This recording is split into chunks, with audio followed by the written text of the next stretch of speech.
A light drizzle fell over the military cemetery, making the atmosphere even more somber. The wind rustled the American flag draped over the dark oak casket. Soldiers stood in rigid formation, their expressions solemn, while friends and family gathered around, their faces heavy with grief as they said their final goodbyes to Sullivan, Sully Hayes, a decorated war veteran. But among all the mourners, one stood out. Riggs, a powerful German shepherd, Sully's loyal companion. Normally disciplined and calm, Riggs was now restless, sniffing the air, pacing in circles. His unusual behavior caught the attention of those around him. But when the casket was lowered into the grave, everything changed. The dog lunged forward, yanking the leash held tightly by Cal Vickers, Sully's longtime friend. A deep growl rumbled from Riggs' throat, followed by sharp, relentless barking that echoed through the cemetery. People exchanged uneasy glances. "What's wrong with him?" whispered Marley Hayes, Sully's daughter, pressing a tissue against her trembling lips. Riggs was acting as if something was terribly wrong. He moved closer to the casket, digging at the fresh soil with frantic desperation. His barking grew even louder, more urgent. It was as if he was demanding someone open that coffin. The soldiers tried to calm the dog, but he was uncontrollable. Then, Delaney Lane Mercer, Sully's widow, raised a shaking hand and uttered the words that sent a chill through everyone present. "Open the casket." Silence fell over the funeral. People looked at each other in shock. The officiating officer hesitated, uncertainty flickering across his face. But then he gave a nod. The gravediggers carefully pried open the lid. And when they did, no one was prepared for what they found inside. The lid of the casket creaked as it was slowly lifted, the hinges groaning under the weight of the silence that had settled over the cemetery. Every breath was held. Every heartbeat seemed to echo in the stillness. The funeral attendees, moments ago consumed by grief, now found themselves paralyzed by a mounting dread. Riggs, who had been barking furiously, suddenly fell silent. His ears pinned back, his hackles raised. A deep, guttural growl rumbled in his throat, his body tense as if ready to pounce. Cal Vickers was the first to step forward. He had served with Sullivan. Sully Hayes had fought beside him, had laughed with him in the rare moments of peace between battles. His hands trembled slightly as he leaned over the open casket, his eyes narrowing to focus on the face inside. And then he stopped, his breath hitched, his expression, once stoic, collapsed into one of absolute horror. His body wavered, and for the first time in his long, hardened life, Callahan looked as though he might collapse. The man inside the coffin was not Sullivan Hayes. Gasps rippled through the crowd as others dared to look. Marley Hayes, Sully's daughter, instinctively covered her mouth, her fingers trembling against her pale lips. Delaney Lane Mercer, Sully's widow, took a staggering step back, her knees buckling as the weight of realization crashed down on her. The uniform draped over the body looked similar to Sully's, but not identical. The insignia was wrong, the medals out of place. And then, someone whispered the most horrifying detail of all. The hands. Look at the hands. Bound. The man's wrists were bound together. The rope marks were still faintly visible against the cold, pale skin, as if whoever had done this had taken them off just before sealing the casket. A collective shiver ran through those gathered. Lane's breath came in short, sharp bursts, panic clawing at her chest. "Where is my husband?" Her voice was barely above a whisper, yet it carried through the silence like a gunshot. No one had an answer. Marley turned to Callahan, her voice cracking. "What the hell is going on?" The officer overseeing the funeral, his face now pale and rigid, turned sharply to the funeral director. "Who prepared this body?" His voice was edged with steel, demanding answers. The funeral director, a thin man with sweat beading at his temple, swallowed hard. I don't know. There must be some mistake." But as Riggs let out another low growl, his eyes locked on the body as if sensing something deeper, everyone in attendance realized the same chilling truth. This was no mistake. Sullivan Hayes was missing. and whoever had been buried in his place had not died of natural causes. A heavy silence weighed over the cemetery, broken only by the distant rustling of the wind through the bare trees. No one moved. No one spoke. The reality of what lay inside the casket settled in like a dark fog, suffocating and inescapable. Riggs stood rigid, his breath shallow, his muscles coiled like a spring, ready to strike. His eyes flickered between the corpse and the people around him, as if waiting for someone, anyone, to understand what he already knew. Callahan Vickers was the first to break the silence. He turned to the funeral director, his jaw tight, his voice rough. "You expect us to believe this is a mistake?" His fingers curled into fists at his sides, the veins in his forearms pulsing with barely restrained anger. Bodies don't just get switched like luggage at a damn airport. The funeral director, a man named Wallace Grayson, wiped at the sweat forming on his forehead. His hands shook slightly as he gestured toward the casket, his voice cracking. I don't know how this happened. We received the body through proper channels. The military verified it. I swear to you, Mr. Vickers, there was no sign of foul play. No sign of foul play? Lane's voice was sharp, brittle with the weight of her grief and growing fear. She took a step closer to the casket, staring at the unfamiliar face, at the bound wrists. Her fingers dug into her arms. Does that look like someone who died peacefully to you? More murmurs rippled through the crowd, whispers filled with uncertainty and dread. Marley's hands trembled as she reached for her phone, scrolling with frantic movements. Dad was supposed to be transferred from Germany last week, she muttered half to herself. I tracked the flight. His body landed on U.S. soil 2 days ago. How the hell did this happen? A low, rumbling growl pulled everyone's attention back to Riggs. The German shepherd was fixated on the casket, his nostrils flaring. Then, without warning, he lunged. His massive paws slammed against the side of the coffin, his sharp claws scraping against the polished wood. The force sent a shockwave through the crowd. Someone gasped. "Get him off!" a voice shouted. Callahan moved to grab Riggs by the collar, but before he could, something shifted inside the casket. A sickening thud echoed as the weight of the corpse shifted unnaturally. Several people stepped back. Wallace Grayson paled, his lips parting in silent horror. He hadn't touched the body since the casket was sealed. That body shouldn't have moved. Lane's breath hitched in her throat. Oh my God! Marley clutched Callahan's arm, her nails digging into his sleeve. What if? She swallowed hard, her voice barely audible. What if he's not dead? The idea was absurd, impossible. But as they all stood there, staring into the casket, something in the air changed. A heaviness, presence, the possibility that the nightmare was only just beginning. For a moment, silence strangled the cemetery. No one spoke, no one moved. The weight of the impossible pressed down on them as they stared at the body that should have been lifeless. Riggs remained tense, his ears twitching, his breath coming in sharp, deliberate exhales. Callahan Vickers felt his pulse hammer against his temples, his instincts screaming at him that something was very, very wrong. Wallace Grayson, the funeral director, wiped his sweaty palms against his jacket, his voice barely more than a whisper. This isn't possible.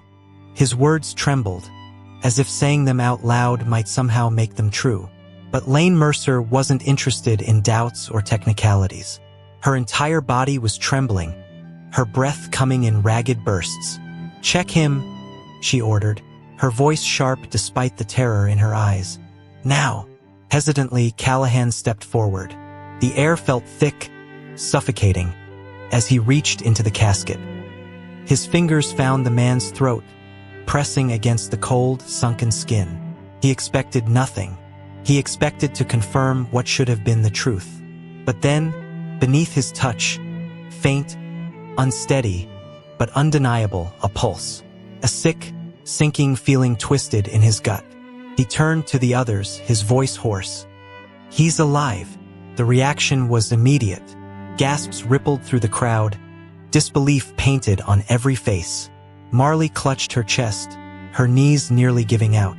Wallace stumbled back, shaking his head violently. No, that's not possible.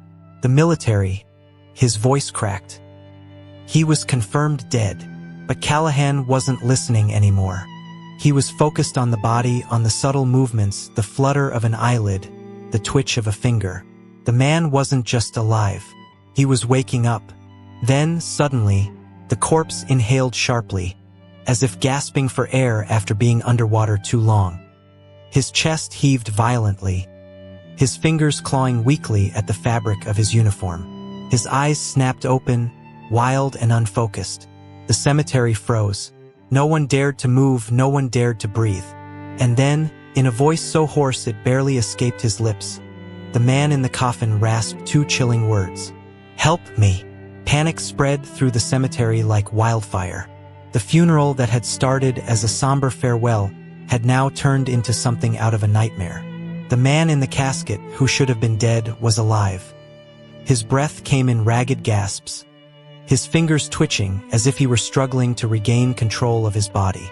Riggs barked furiously, his instincts on high alert, as if warning everyone that something was terribly wrong. Callahan Vickers didn't hesitate. He reached into the casket, gripping the man's arm. His skin was ice-cold, his pulse dangerously weak. "Stay with me," Callahan commanded, his military instincts kicking in. The man's lips parted, trying to form words, but only a dry rasp came out. His eyes darted around wildly, clouded with confusion and terror. Lane Mercer clutched her chest, tears brimming in her eyes. "Who is he?" she whispered, her voice barely audible. "Where is my husband?" Marley grabbed her mother's arm, shaking her head in disbelief. "Mom, what if Dad is still out there?" The thought sent a fresh wave of dread crashing over them. If Sully wasn't in this casket, then where was he? And who had done this? Wallace Grayson stood frozen, his face pale as a ghost. "We need to call someone," he stammered. "The authorities, the military. Someone needs to explain this." His words barely registered as Callahan focused on the man struggling to breathe beneath him. He leaned closer, trying to decipher the faint murmurs escaping the man's lips. And then, in a voice so weak it was almost swallowed by the wind, the man choked out two words. "They lied." Callahan's stomach twisted into knots. He grabbed the man's uniform, his voice urgent. "Who lied? What happened?" But before the man could answer, his body convulsed violently. A gurgling noise escaped his throat, his back arching in pain. His breathing became erratic. "Damn it," Callahan muttered. "We're losing him."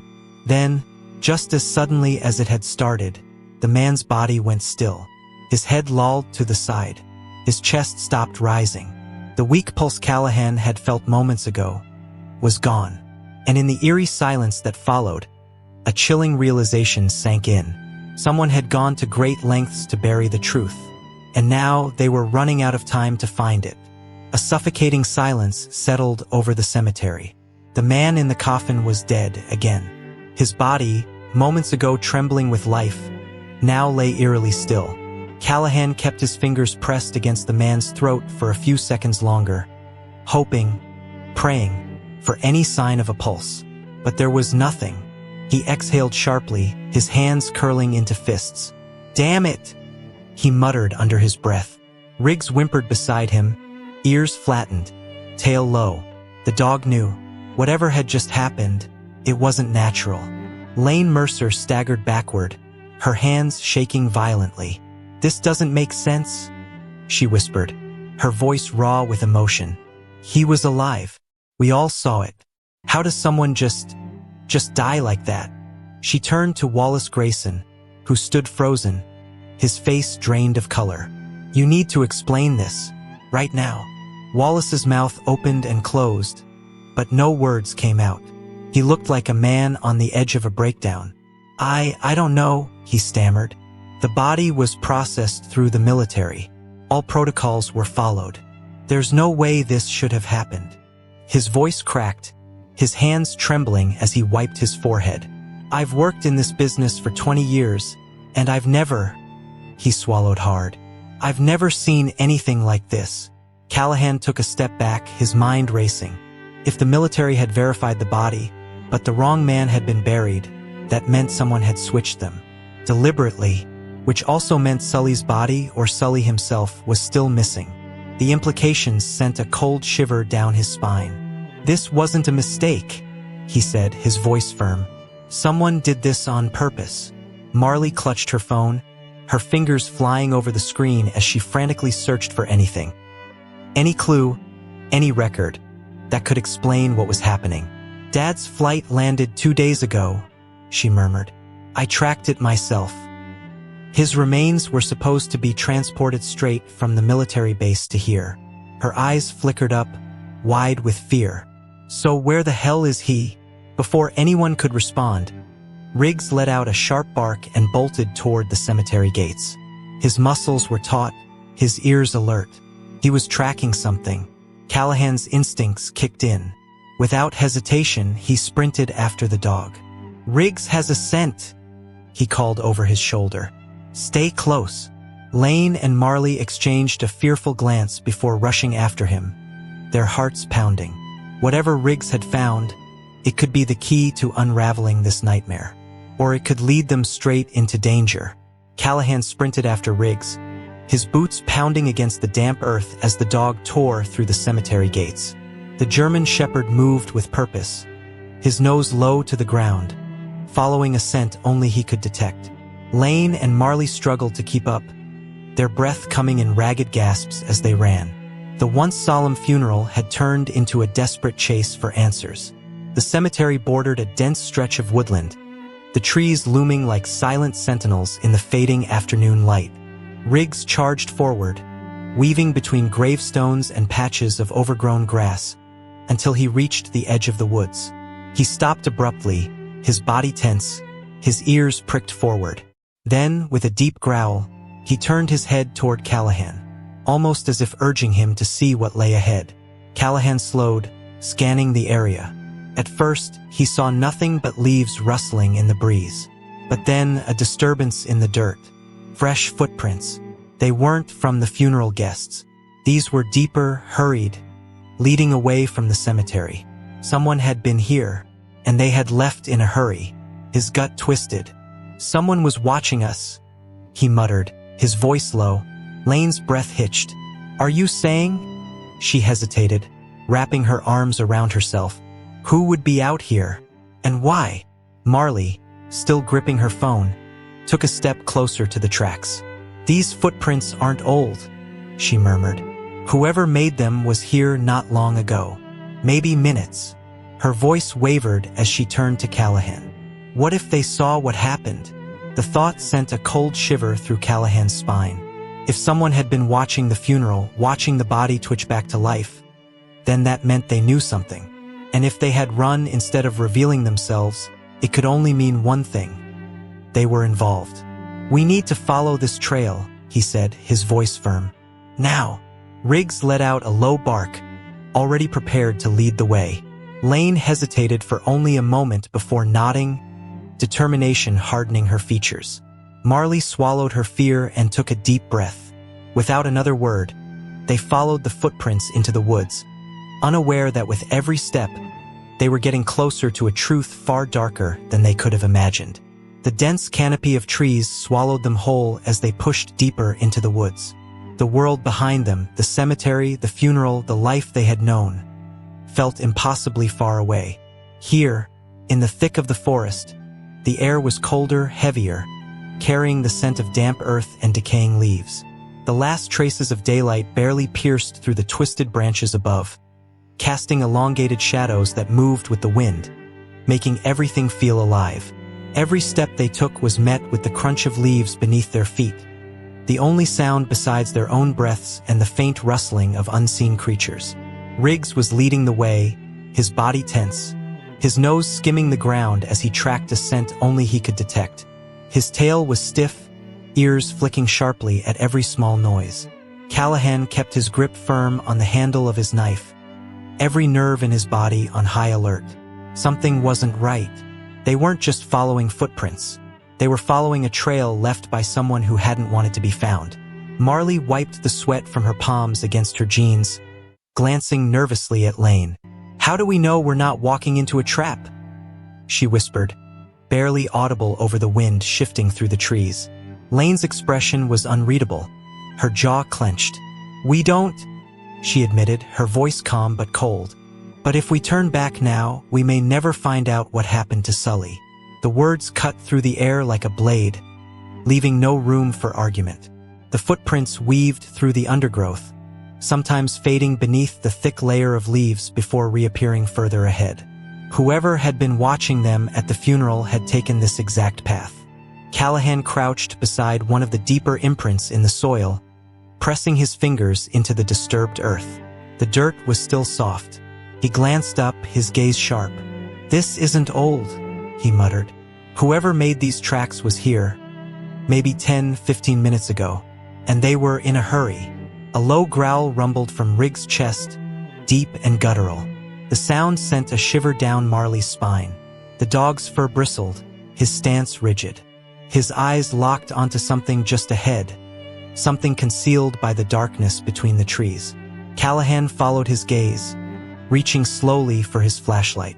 He flicked it on, the bright beam slicing through the gloom. At first, there was nothing but trees, twisted and gnarled, their branches like skeletal fingers reaching for the sky. But then, his light caught something unnatural, a torn scrap of military fabric, tangled in the underbrush, and right next to it, glinting in the flashlight's glow, a dog tag. Lane gasped, rushing forward before Callahan could stop her. She snatched the metal tag from the dirt, her fingers trembling as she turned it over. The name engraved on it sent a shockwave through her chest, stealing the breath from her lungs. Sullivan Hayes.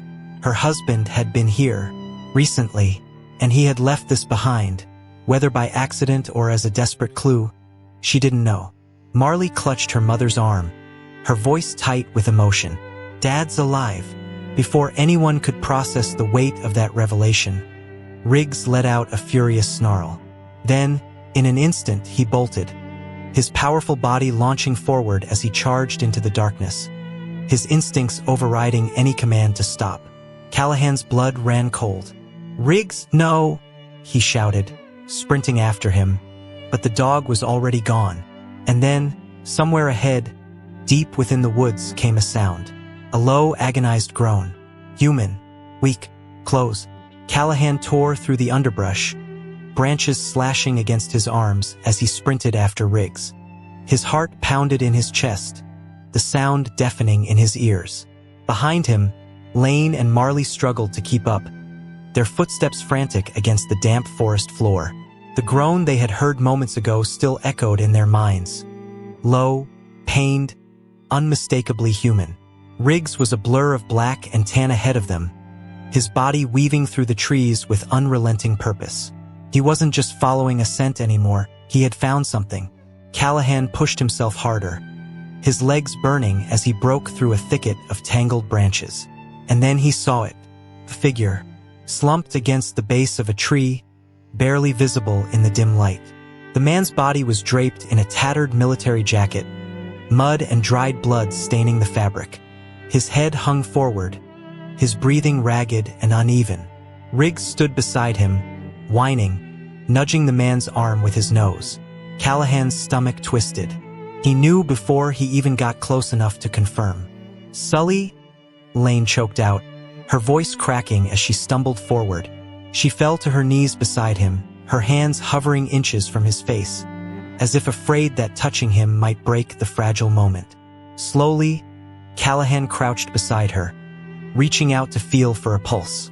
His fingers pressed against Sullivan Hayes' throat. Weak, faint, but there. "He's alive?" Callahan murmured, relief flooding his voice. Marley let out a sob, clamping a hand over her mouth. Lane's fingers brushed against Sully's cheek, her touch featherlight. "Sully," her voice trembled. His eyelids fluttered, his lips parting slightly. Took several agonizing seconds, but then his eyes opened, bloodshot, clouded, but aware. He stared at Lane for a moment, as if trying to remember her face, before his lips moved. "Lane," a broken whisper. a single syllable that sent fresh tears streaming down her face. Callahan moved fast, slipping an arm under Sully's shoulders, ready to lift him. "We need to get him out of here, now." But as he shifted Sully's weight, the wounded man groaned in pain, his body stiffening. Callahan froze. His instincts flared. Sully wasn't just hurt, he was terrified. "Wait," Sully rasped, his hand gripping Callahan's arm with surprising strength. His eyes darted around the forest, wide and wild. "No, not safe," he coughed, wincing. "They're coming." A cold dread settled over Callahan. The hairs on the back of his neck stood on end. Marley swallowed hard. "Who's coming?" Sully tried to answer, but his body was too weak. His eyes rolled back slightly, his breath growing shallower. Riggs let out a warning growl, his gaze snapping toward the darkness beyond the trees. A rustling sound echoed through the woods. Footsteps, more than one pair. Callahan's grip on his knife tightened. They weren't alone. The sound of approaching footsteps sent a bolt of adrenaline through Callahan's veins. His grip tightened on his knife, his breath steady but his muscles coiled like a spring. Riggs stood rigid beside him, ears pinned back, a deep growl vibrating in his chest. Lane clutched Sully's hand, her knuckles white, while Marley hovered close, her wide eyes darting between the shadows of the trees. The forest around them was no longer just a collection of twisted branches and shifting shadows. It was a battlefield waiting to erupt. Sully coughed weakly, his fingers twitching against the damp ground. He tried to speak, but his voice was barely a whisper. "Run," he rasped. They won't let me leave." His eyes flickered toward Callahan, pleading, "Please take Lane, take Marley, get out." But Callahan wasn't leaving, not without answers. "Who?" he demanded in a low voice. "Who's after you, Sully?" A heavy silence stretched between them, thick and suffocating. Then, a voice broke through the darkness. "You weren't supposed to find him." Callahan whipped around, his knife raised, his pulse hammering. 3 figures emerged from the shadows, their faces obscured by the dim light. Their movements were calm, deliberate. One of them, a tall man with a clean-shaven face and cold, calculating eyes, took a slow step forward, hands in his pockets as if this were nothing more than an inconvenient business meeting. The emblem on his jacket made Callahan's blood turn to ice. Military, but not standard, not official. Lane gasped, her grip tightening on Sully. "Who are you?" The man tilted his head slightly. "The ones cleaning up the mess," he said flatly. His gaze flicked to Sully, then to Callahan. "You should have left him in that grave." Callahan's grip on his knife didn't waver. "If you wanted him dead, why bury him alive?" The man let out a short, humorless chuckle. "We didn't expect him to last this long." His eyes darkened. "And we certainly didn't expect you to dig up what was meant to stay buried." He took another step closer. "But we can fix that." Before Callahan could react, the man's hand moved toward his hip. A gun. Callahan lunged without thinking. His military reflexes took over. His knife slashed through the air, slicing across the man's arm before he could draw his weapon. The man stumbled back, cursing. Riggs launched forward with a savage snarl, clamping his jaws onto the leg of one of the other figures. Chaos erupted. Marley screamed. Lane shielded Sully's limp body, her own shaking. Callahan tackled the man with the gun, driving him hard into the ground. Fists flew. A gunshot cracked through the night, missing Callahan's head by inches. Riggs snarled, his teeth sinking deeper into flesh. The second attacker crumpled to the ground, writhing in pain. Callahan wrestled the gun from his opponent's grip, his knee pressing into the man's chest. "Who sent you?" he barked, his breath ragged. The man sneered up at him, blood trickling from his split lip. "You already know." And Callahan did. This wasn't just about Sully. This was bigger, deeper. A secret someone had tried to bury, literally. And now they had failed. Behind him, Lane sobbed as Sully's weak hand gripped hers. His breathing was shallow, but he was alive. Marley clung to her mother, tears streaking her dirt-smudged face. Riggs, despite his own exhaustion, stood guard over the unconscious attacker, his sharp eyes scanning the darkness for more threats. It was over, at least for now. Callahan exhaled, his grip on the stolen gun steady. "We're leaving," he said, his voice low, firm. "And if you come after us again, I won't miss next time." The man on the ground smirked through bloody teeth. "You think this is over?" His chuckle was almost amused. "You just uncovered the beginning." Callahan didn't care. He turned away, helping Lane and Marley lift Sully to his feet. The nightmare wasn't over, but they had him now, and that was all that mattered. As they disappeared into the night, the truth remained buried in the darkness behind them. But not forever. Some graves were never meant to stay closed.